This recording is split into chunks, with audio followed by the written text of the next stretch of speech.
दोस्तों, हम हर हफ्ते बड़ी मेहनत से आपके लिए एक दिल दहला देने वाली एनिमेटेड हॉरर स्टोरी बनाते हैं। तो अगर आप हमारी यानी खूनी मंडे चैनल की कहानियां एंजॉय कर रहे हैं तो हमारे चैनल को सब्सक्राइब कीजिए और हमारी लेटेस्ट वीडियोस की नोटिफिकेशन के लिए बेल आइकन दबाना मत भूलना।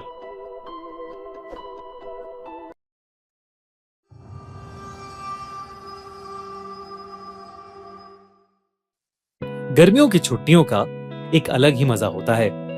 स्कूल बंद होता है और मस्ती करने का फुल टाइम मिलता है। ये कहानी भी ऐसी ही एक समर वेकेशन की है।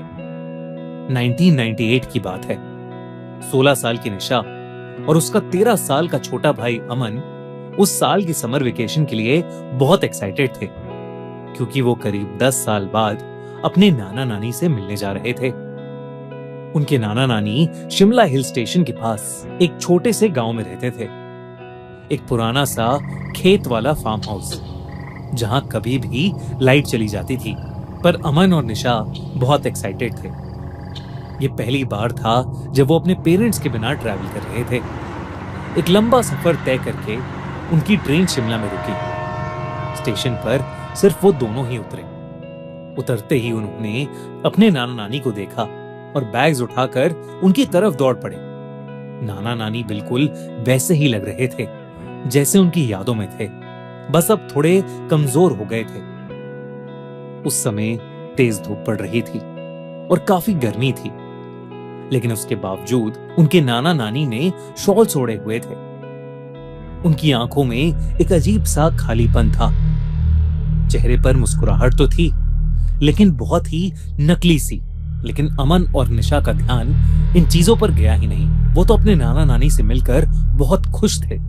पूरी कार राइड में दोनों अपनी ट्रेन के सफर की स्टोरी सुनाते रहे। नाना नानी ज्यादा कुछ नहीं बोले, सिर्फ हाँ में हाँ मिलाते रहे और बार बार गाड़ी के रियर व्यू मिरर से उन्हें देखते रहे। शिमला से करीब 1 घंटा कार ड्राइव करके वो लोग घर पहुंच गए।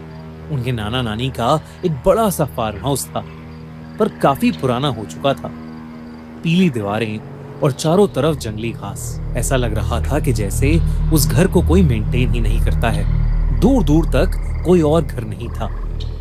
रात हो चुकी थी तो आसपास कुछ दिखाई भी नहीं दे रहा था।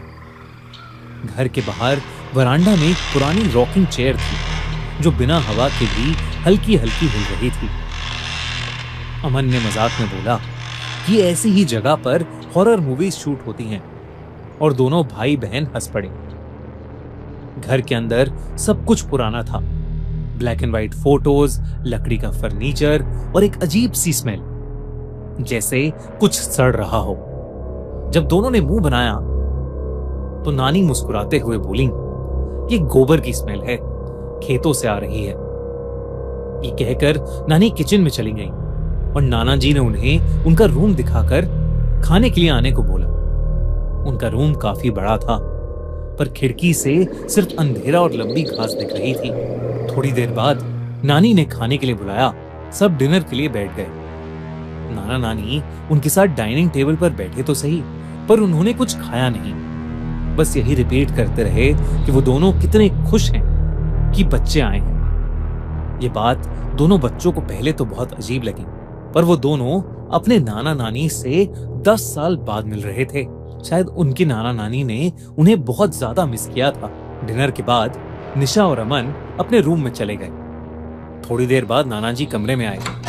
गुड नाइट कहकर नाना जी ने लाइट ऑफ की और जाने से पहले बोला, रात में यहाँ कई जानवरों की आवाजें आती हैं, डरना नहीं और कमरे के बाहर बिल्कुल भी मत निकलना। ये कहकर नाना जी उनके कमरे से चले गए और थके हुए बच्चे कब सोए उन्हें पता ही नहीं चला। हर बार कोई नया सॉफ्टवेयर मिलता है, प्रॉमिसिंग लगता है, पर फिर एक्सेस के लिए वेट करना पड़ता है और एंड में कुछ नहीं मिलता।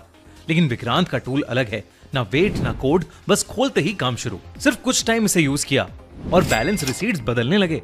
आओ देखते हैं कि ये वर्क कैसे करता है। लेफ्ट साइड पर असिस्टेंट का प्रेडिक्शन, राइट साइड पर प्लेटफॉर्म एंटर करते हैं।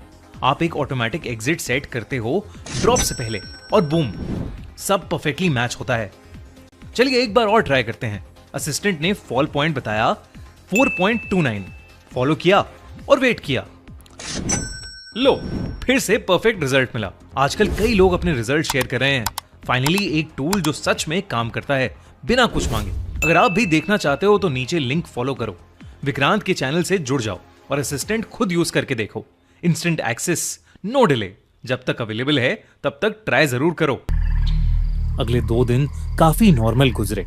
हर दिन नाना नानी दोनों को उठाने आते। निशा अपना ज्यादातर समय एक विंडो के पास बैठकर स्केचिंग करते हुए बिताती थी। उस विंडो से सिर्फ पेड़ दिखते थे, सारे के सारे एकदम एक जैसे। अमन घर के आसपास घूमता रहता या घर के पीछे के कोने में एक पुराने झूले पर बैठकर अपने वॉकमैन पर गाने सुनते रहता।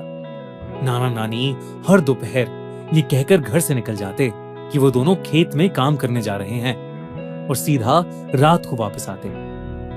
घर में एक लैंडलाइन फोन भी था, पर वो खराब पड़ा था, तो वो बच्चे अपने मम्मी पापा से भी बात नहीं कर पा रहे थे। कुछ छोटी छोटी चीजें भी थीं जो थोड़ी अजीब थीं, जैसे नाना नानी कभी भी उनके साथ कुछ खाते नहीं थे। हर बार कोई ना कोई बहाना करके दोनों डाइनिंग टेबल पर बस बैठे रहते।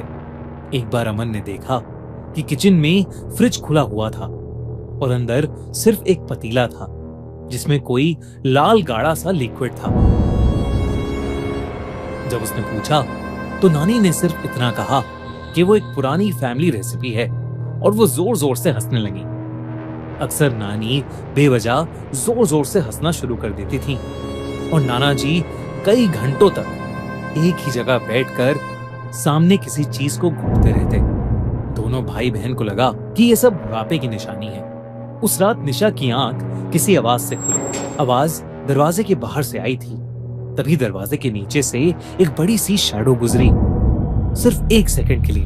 नाना जी की वार्निंग भूलकर निशा दरवाजे के पास दबे पांव गई और उसने धीरे से दरवाजा खोला। वो अजीब सी बदबू अब और तेज हो गई थी। सामने अंधेरा था, पर किसी के गुर्राने की आवाज आ रही थी। वो कोई जानवर नहीं लग रहा था, वो कुछ और ही था। इससे पहले कि निशा उसके पास जाकर कुछ समझ पाती, अचानक से किसी ने उसके कंधे पर हाथ रखा और उसकी चीख निकल गई। उसके पीछे उसकी नानी थी। उनके चेहरे पर अब भी वही अजीब सी नकली स्माइल थी और उनका चेहरा अजीब सा सफेद पड़ चुका था। उन्होंने निशा को सोने को कहा। घबराई हुई निशा चुपचाप अपने कमरे में वापस आ गई, लेकिन वो डर के मारे सो ही नहीं पा रही थी। निशा को अब उस जगह से एक घबराहट होने लगी थी। अगली सुबह नाना नानी उसके कमरे में आए। दोनों का चेहरा बिल्कुल नॉर्मल था। रोज की तरह वो बोले, नाश्ता किचन में है और वो खेत में काम करने जा रहे हैं। जैसे ही निशा को मेन डोर बंद होने की आवाज आई, उसने राहत की सांस ली। उस दोपहर अमन बाहर झूले पर बैठकर अपना हॉलिडे होमवर्क कर रहा था जब उसे घर के अंदर से कुछ बच्चों के खेलने की आवाज आई। उसने पीछे वाली खिड़की से झांका तो उसे एक परछाई दिखी, मानो किसी छोटे से लड़के की हो। अमन को लगा कि शायद घर पर मेहमान आए हैं, पर जब वो घर के अंदर गया तो वहां निशा के अलावा कोई नहीं था। वो पूरे घर में उस लड़के को ढूंढने लगा और तब उसका ध्यान ड्राइंग रूम में पड़ी ब्लैक एंड व्हाइट फोटोज पर गया। बीच में उनके नाना नानी की एक बड़ी सी फोटो थी और उनकी आंखों से खून बह रहा था। ये देखकर अमन डर गया। उसने फौरन निशा को बुलाकर वो फोटोज दिखाई, लेकिन तब वो फोटोज एकदम नॉर्मल थीं। निशा ने भी अमन को अपने साथ हुआ कल रात का किस्सा बताया। दोनों बच्चों के हाथ पैर ठंडे पड़ चुके थे। आखिर चल क्या रहा था उस घर में? घर में टोटल 3 कमरे थे। उनके नाना नानी का रूम फर्स्ट फ्लोर पर था और वो हमेशा ही बंद रहता था। ऐसा लग रहा था कि जैसे वो गंदी सी बदबू उन्हीं के कमरे से आ रही है। उन दोनों ने किसी तरह चाबियों के गुच्छे से चाबी ढूंढकर वो कमरा खोला। दरवाजा खोलते ही उन्हें एक बहुत ही गंदी स्मेल आई। अंदर बेड पर 2 सड़ती हुई बॉडीज पड़ी थीं।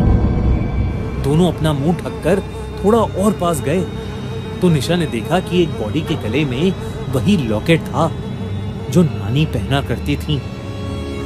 निशा के पैरों तले जमीन खिसक गई। वो समझ गई कि ये लाशें उनके नाना नानी की हैं। पर अगर ये लाशें उनके नाना नानी की हैं, तो वो कौन हैं जिनके साथ वो रह रहे हैं?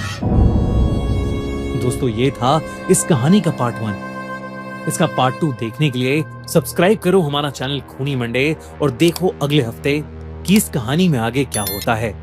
और हाँ, अगर वेट नहीं हो रहा तो tune in to the horror show by खूनी मंडे पॉडकास्ट ऑन स्पॉटिफाई पर इसका पार्ट 2 ऑलरेडी लाइव हो चुका है। उसकी लिंक डिस्क्रिप्शन और पिन कमेंट में। अगर आप भी देखना चाहते हो तो नीचे लिंक फॉलो करो, विक्रांत के चैनल से जुड़ जाओ और असिस्टेंट खुद यूज करके देखो। Instant access, no delay. जब तक अवेलेबल है तब तक ट्राई जरूर करो।